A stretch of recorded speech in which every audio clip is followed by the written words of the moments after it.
webinar by Kiruthika, where we will be talking about mind maps. Basically, Kiruthika will be sharing about mind maps.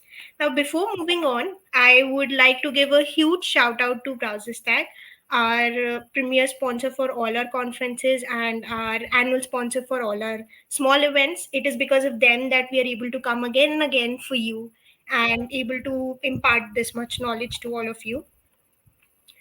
Now, about little bit about Kirutika.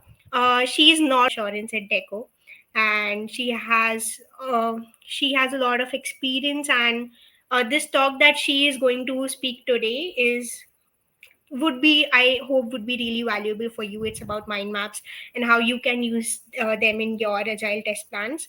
So, without further ado, I would love to call Kirutika on the stage. Hello, hi Vanchika. Hi, how are you doing? I am good. Um, Yes, we would love to, just start the session because we have already taken your screen once and we can start. sure, let me do. Hope you and your families are all safe and in good health. Glad to have met you all virtually. Today, as Vanchika said, we are going to talk about mind maps, as agile test plans, and more. A sneak peek into the agenda before we get started. First part is about the objective and what is that I want you all to take away from this talk. Next part is how awesome are mind maps. We'll explore that. The third part is me convincing you all why we shouldn't skip test planning. The final one would be the magic of combining both the mind maps and test plans. This is the agenda in a mind map format. You can see how nicely it is structured. I've used an existing template from a tool called as Xmind to create this. Right, so there are two main objectives of this talk. Number one, test planning is crucial, so don't skip it. Next is you need mind maps in your life. If you're not using it, you don't know how much you are missing out. This picture is a part representation of the Agile Manifesto, where it talks about embracing change rather than following a plan. And me, I'm talking about creating more plans. Oh dear, isn't it? Right? I hear you and I feel like you are getting confused. So let me explain. I agree that we can't go into the traditional waterfall test plans as they are huge, bulky, pages and pages of documentation which nobody has the time to read nor write. Our test plans need to undergo a transformation, much like how a caterpillar becomes a butterfly. We need to make it light and give it wings so it can fly. It's time to discuss how awesome mind maps are. Let's explore the world with mind maps and talk a little bit why I love them so much.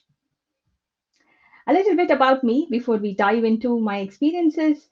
I am Kiruthika Ganesan. You can call me Kika if that's simpler, the first and the last syllable of my first name. I'm currently the head of QA at Deco. I have over 17 years of experience in the IT industry. I've been a tester, developer, a trainer, but testing is what I'm passionate about. And I enjoy speaking at conferences, meetups, getting involved in community activities whenever I can. I'm one of the lead trainers at the Coders Guild and a core member of Synapse QA. It's also a thriving testing community. I can see one of our fellow members joined the chat earlier. So, hi, Safina. I don't know what happened. And I'm also a keen advocate of women in tech initiatives and a global ambassador. In my spare time, I love spending time with my family and writing short stories. Right. What exactly is a mind map? As the name suggests, it is a map which your brain creates on a given subject. So, one person's mind map on a given subject would be different from the one created by another person because we are all wired differently and we think differently. I like to compare the mind maps with the sun. It has the center and the rays emerge out from the center. As the rays reach farther out, the sun shines brighter and it lights up the entire sky so there is no darkness. The same way, If you have an idea or a problem, make that your sun or the central topic. Think about the different aspects of it, split it into different subtopics, explore further, and diversify the subtopics until you reach a point where it lights up your entire sky. You would know the difference between what you know and what you don't know. That is quite powerful. Mind maps give you that opportunity, and it also moves you from a point of uncertainty to certainty. It gives you power over chaos, and that is one of the major reasons I love mind maps. Right. I have been using mind maps from my high school days while I was struggling to study for my chemistry papers. After using mind maps, I have started acing them, and my usage and love for mind maps has grown exponentially. I use it day in, day out for all sorts of things in my personal and professional space.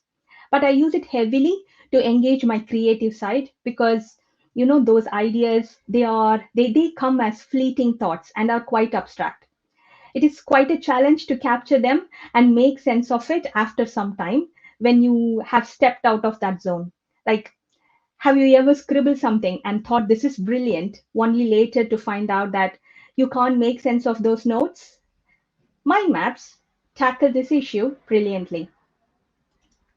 My story writing process is to get inspired from a picture and think about the various aspects around it in the classic 5W and 1H model, as in like what, why, where sort of questions, and come up with plot, characters, time, scene, etc. My biggest challenge is I may not be able to sit down and write that story when the inspiration strikes me. It might be a while before I could sit down properly and get it onto paper. I don't do notes. I have tried voice recording, which comes close, I should say. Only caveat is the noise levels during recording and also while listening later. You need some quiet and peace, isn't it?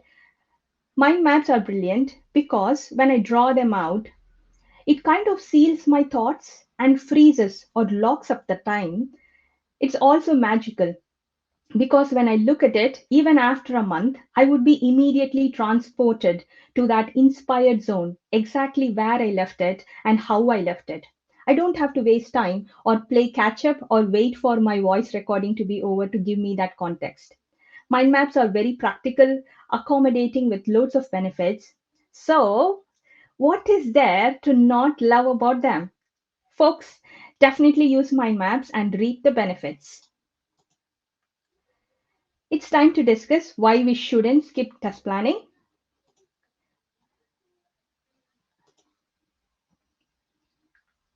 Okay, this is just brilliant. Uh, I think I messed up the sequence. Perfect. So now we are on the correct slide. Before we jump into why test planning is crucial, we need to understand the agile testing world and the challenges associated with it. This is the testing manifesto. Hopefully, I've seen it. It goes hand in hand with the Agile manifesto. It talks about testing throughout over testing at the end, preventing bugs over finding bugs, testing understanding over checking functionality, building the best system over breaking the system, team responsibility for quality over tester responsibility. This is all fun and games on the paper. But let's have a moment, think about it, because you and me know how hard it is to get this right in the real world on a live project. We will be looking at the challenges and how best to tackle them. Before that, let's talk a little bit about an actual business case. Okay. Many companies and even the world is moving towards microservice architecture for scalability and sustainability purposes. This is one such example business outcome. Okay, let me get my pointer. Cool. So this is an Epic X. In order for this Epic to work in production, we have to deliver four different features. So feature one is about creating a new microservice.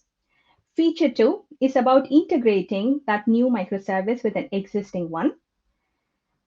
Almost everywhere there is always a monolithic component. So our feature 3 is about monolithic component and integrating with that monolithic component as well.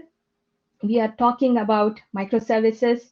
So how can we forget about the mocks or simulator? So we have a feature for that. So usually what happens is there could be four teams working on a feature each at the same time, or a single team picks up all these features one after the other. Whatever the way the epic is worked on, you can see that the epic and the feature split is complex. When you add more people to it, the challenges and the complexities increase that manyfold.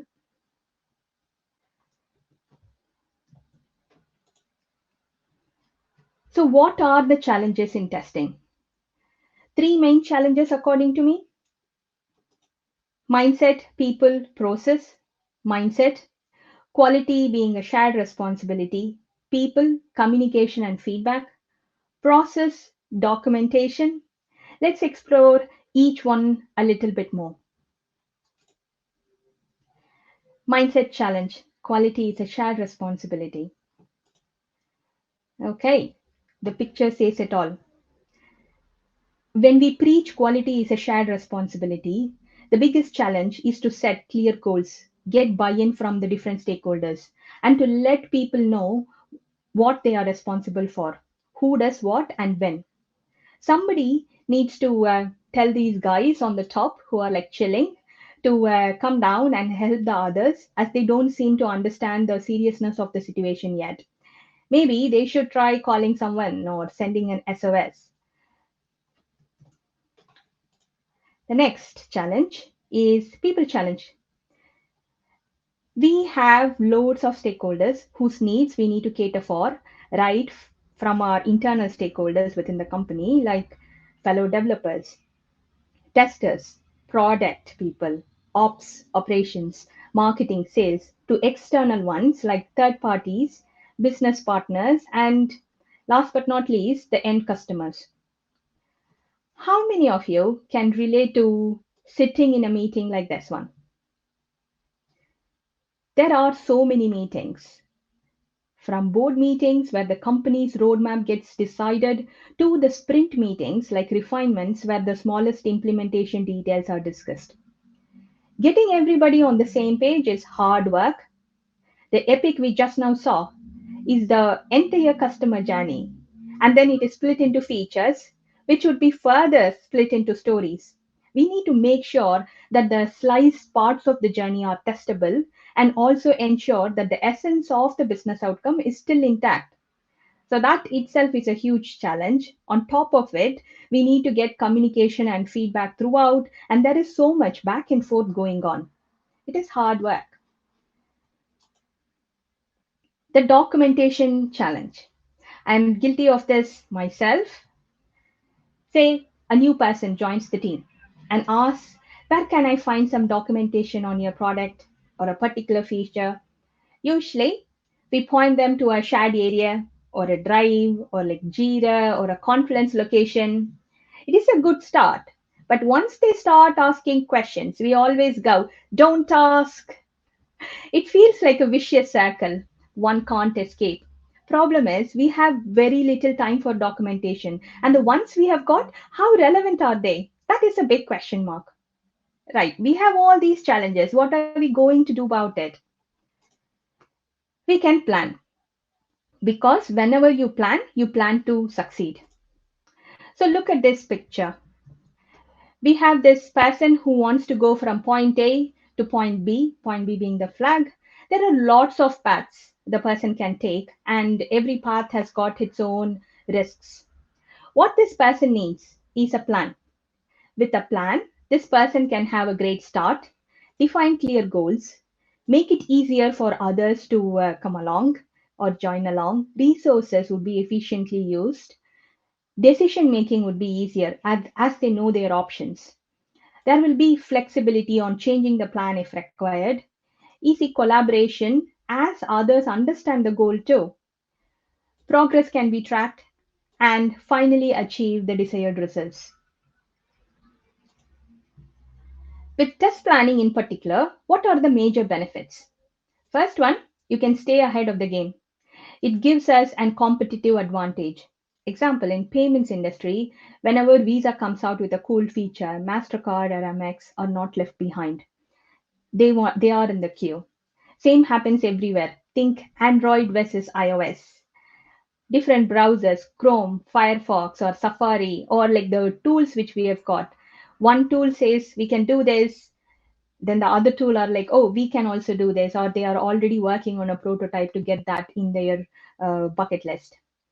So we can stay ahead of the game if we can think about the holistic view of what the epic is or what our future project or product should look like. Next one is we can avoid back to the drawing board situation. Almost everyone dreads this famous scope creep. No one likes it. It messes up our estimates and predictability. Test planning helps with both these aspects as we can create a plan uh, because you explore by thinking about the different aspects of the project from the start, and you also get to share the same with your different stakeholders, so getting their feedback and then adding it into the plan is very valuable, and that's how you could avoid scope creep. Ta-da! The butterfly comes back again. In our earlier slides, we talked about how we need to make our test plans light and give them wings. So, what does this transformed test plan look like? In a single document, it is a single document which gives a holistic view of the feature under test. It is lightweight, flexible, easy to change. It is a living document which stays throughout testing and beyond as a lessons learned document.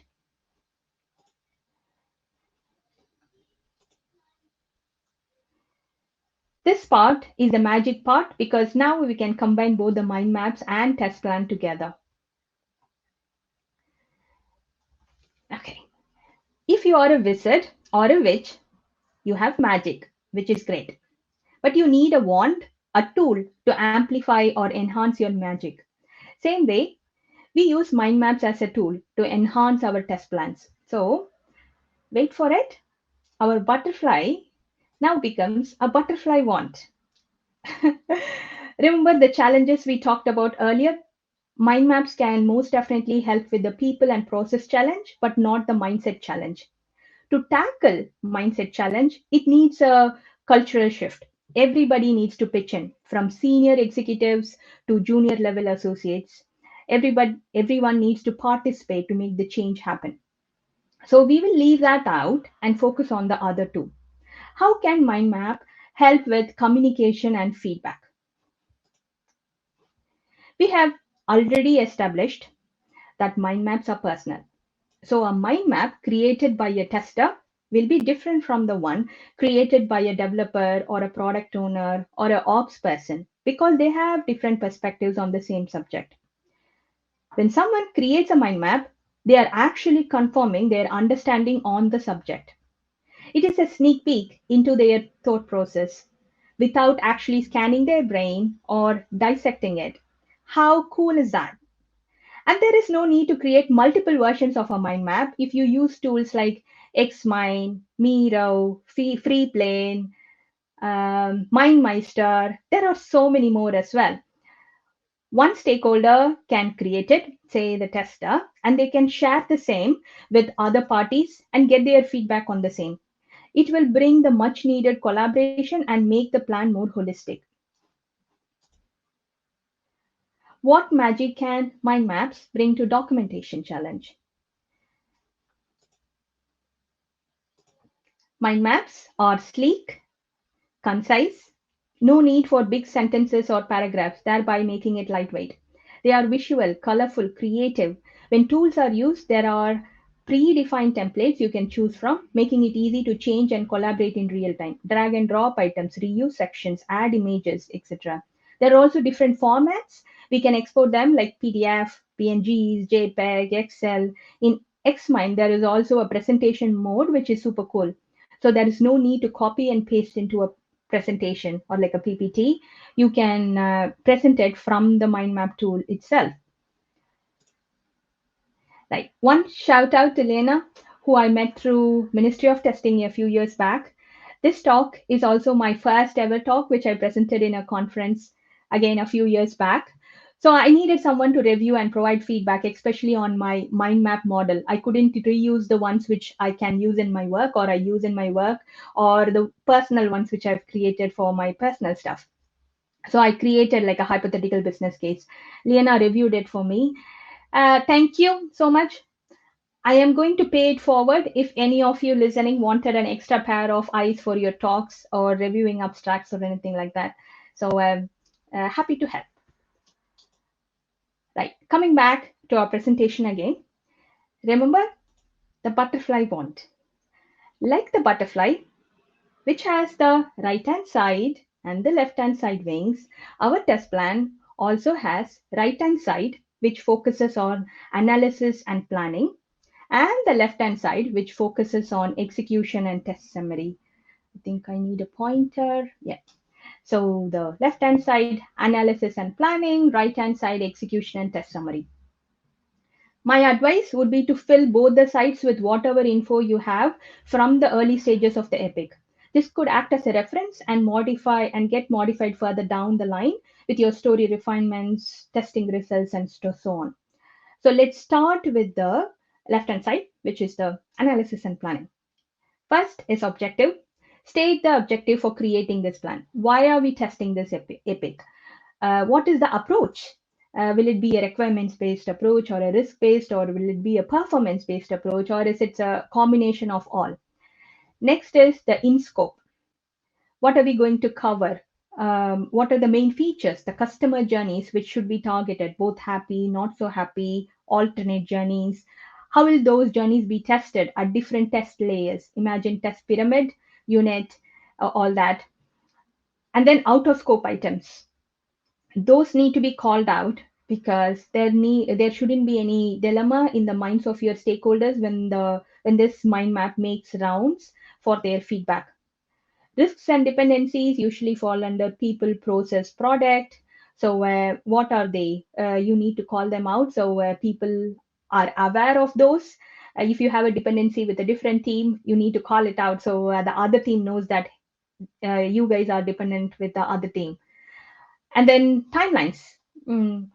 Again, a little bit as in what sort of like timelines are you looking for? Are you going to have a UAT phase or a accreditation phase or like any compliance phases which you need to adhere to? Are there any specific requirements for those phases, or there are any access controls which you need to sort out or like block out or mask some IP addresses? So if suppose there are any requirements like that for different phases, call them out so everybody is on the same page. Now let's go to the left hand side, which starts with testing types. What sort of testing types are you going to use? What sort of tools are you going to use? And who is responsible for taking care of them, and make them clear. If you can call it out saying that, okay, this team is going to do it, or like this developers are going to do it, or we have a center of excellence teams which will cater for these. So whatever that is, call it out.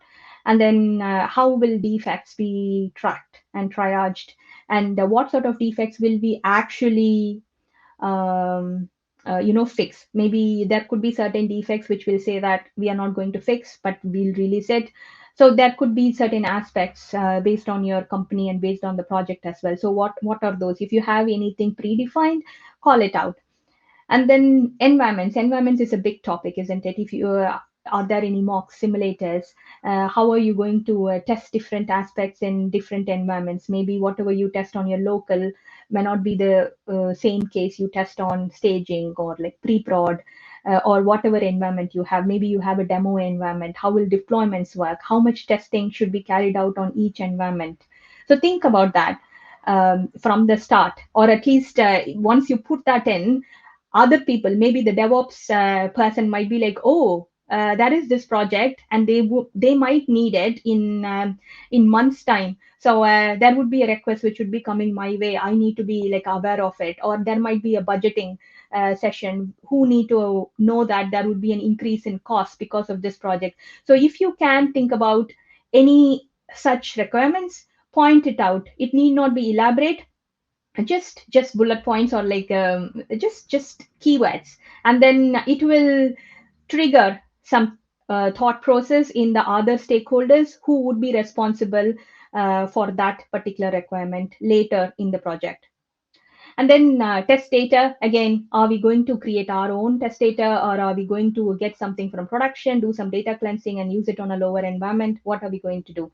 Summary is the most important part of our testing, as we need to provide feedback on the state of the epic or the feature under test and give our recommendations as a tester. These could be tracked on the mind map here itself. Like you can put the links here, like as in you can attach items on the mind map here, or you could also attach it outside in a separate app, like Confluence or Jira, and then you can provide links here. So people, if they wanted to know about what are all the defects, they can go to Jira. If suppose they wanted to know furthermore how you have tested a particular story, you can actually reference it back to a story. Or if there is some other items about documentation, like you have captured all the test data here, or how to trigger a particular transaction, they can go to Confluence and have a look at it.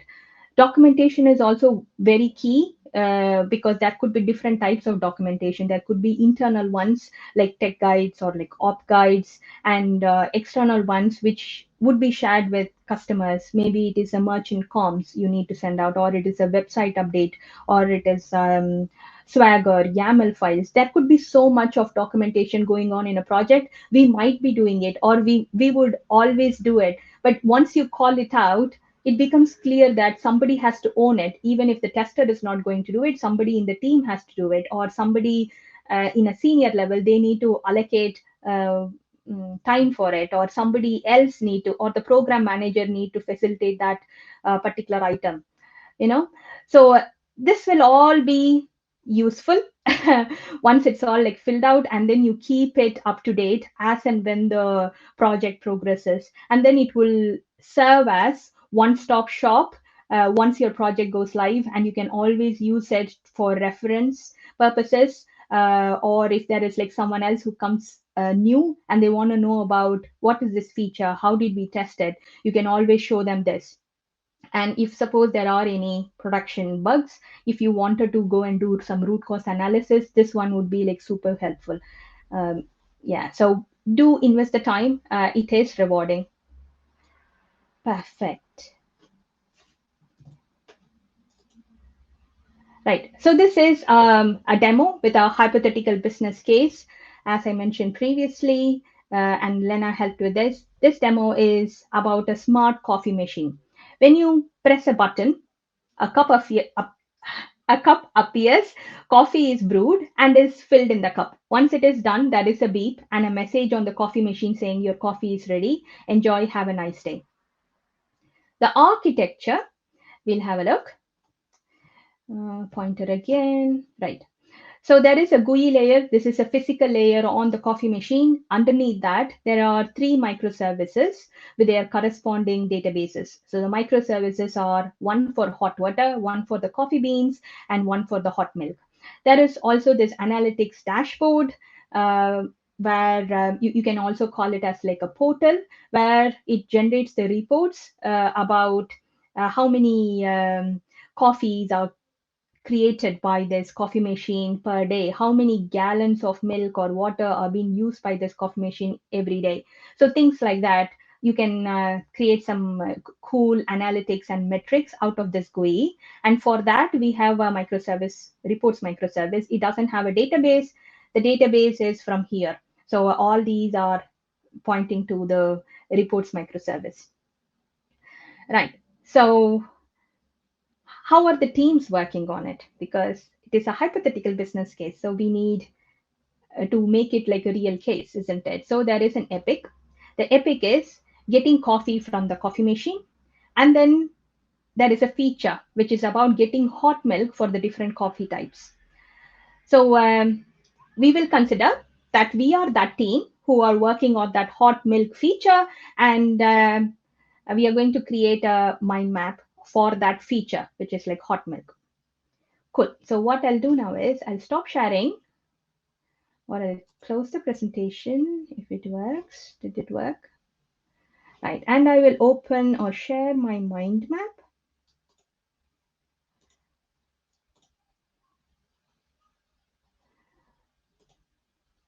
People still here? Can you see my Xmind? Perfect. Right. Okay. So for those of you who haven't seen Xmind, this is a free version of the Xmind. So whatever I'm going to show you now is available on the free version. You don't need to get a paid version. But if you get a paid version, there are perks for having that as well.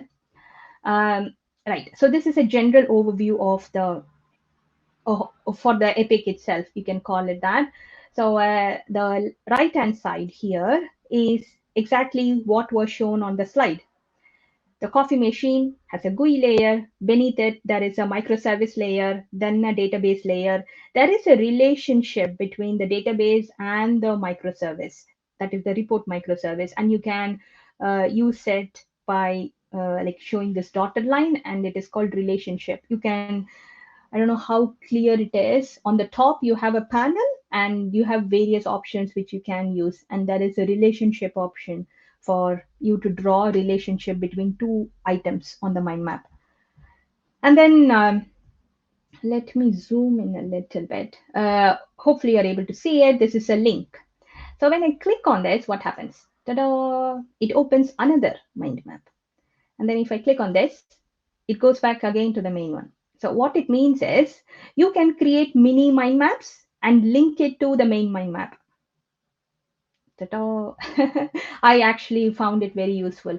So for this one, let's go to here. So this is not a test plan. This is, you can consider this as epic requirements for coffee machine, because we are talking about getting coffee from a coffee machine. So you need to know what that looks like. So we have general functionality. We talked about some of these in the slide. That is, what is the general functionality of the coffee machine, how it creates a coffee. So cup will automatically appear, and then you will press on the button, the coffee will be brewed, and then once it's done, you get a message. But there are common error messages you can get. What if there are no cups? What if there is no milk? Or there is a call technician error? What will you do? And then what are the different coffee types the coffee machine can make? So this coffee machine makes espresso, flat white, cappuccino. Hopefully, you know the difference between, if you're a coffee person, you would know it, but if you're a tea person, probably not. The difference between all these coffee types is the combination of coffee, hot water, and milk. So for example, cappuccino, you may have milk, but in espresso, people drink it without milk. So that's dark coffee. If I open this, there is amount, that is how much of a coffee do you want in your cup. Then the temperature, max time for it to fill in that cup, and then milk. So milk would be an optional parameter for the coffee, but then all of these parameters are like same for no matter what coffee you use. Then there are add-ons. That is a requirement. You could have milk for your hot chocolate. You could have hot water for your tea. And there are also like maintenance requirements as well. So this is uh, what the epic should do. Yeah. And then we have also got a feature epic. This is the epic which the team, like our team, will be working on, and we need to create a test plan for this. So what does this feature entitle? So this is for the hot milk microservice. For this, the main functionality would be flow of milk for the different coffee types. And then the other requirements, that is the temperature, it needs to be hot. And then frothiness. Nobody likes cold milk in their coffee. And frothiness is, have you seen all these elaborate, what do you call, the designs people make on your cappuccinos? That is because of the frothiness. You have to beat it with the stirrer. So that is a requirement in order for your cappuccino to be whatever you wanted on your cappuccino, like a heart or all sorts of lovely images. And then there is a third party integration because there are hardware aspects. So there is a requirement for a milk container, tubes of milk, stirrer, and then we need to notify to the coffee machine, hey, I'm out of milk, hey, I'm not working, call a technician, things like that. And then there are maintenance stuff as well, because hygiene is big. So these are requirements from a feature perspective. Right. Why have I captured it in a mind map? Because I wanted to give you context on the test plan we are building.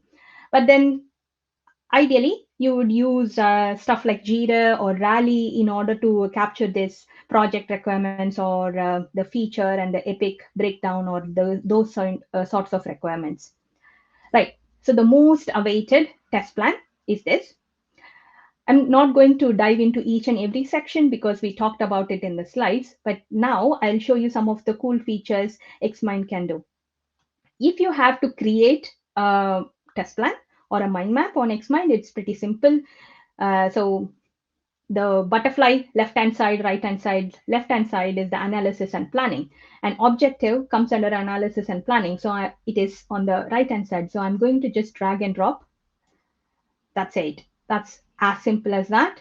And yeah, you can write whatever you want to write. I'll show you how to add topics and subtopics. What is a topic? All these buttons, which are big gray buttons, they are all topics, and which come out of it, they are like subtopic. So test data, obviously we need different types of milk. So I can add a subtopic. It could be cow's milk.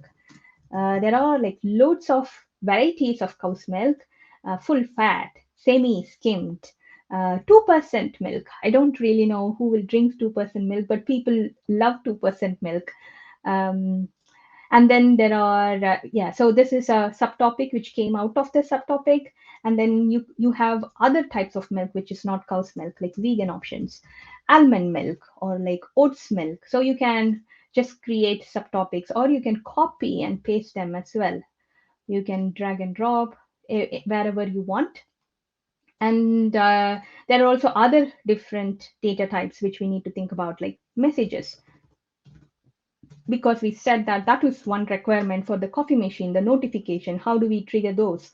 What will give me that specific error message, or like that alternate journey, those sort of things. So it is really easy for you to add and take away. Even like if you don't want this, you can just delete it. And you can form relationships is also like easier. So if suppose there is a I don't know, almond milk can be only tested in a particular environment, you can just like put this. Let me come. Yeah, that's it. You can drag and drop. You can like pull it. Yeah, play with it. You can have relationships. You can see that there were like so many relationships going on in this one. So basically, you can do lots of things here on the test plan. And then we have got this link as well. So if I click on this, what happens is this is a test plan for the epic or even the business outcome. You can be elaborate how much ever you want. So functional testing, we looked at just the hot milk feature. But then if there is another team who is working on the hot coffee feature, they can use that. Or if there is somebody else working on hot water, they could use that. They can link their test plans to this plan. It could be another tab. And then if you're doing any sort of like other testing like performance, accessibility, if you wanted to create a separate test plan for that, you could do that as well.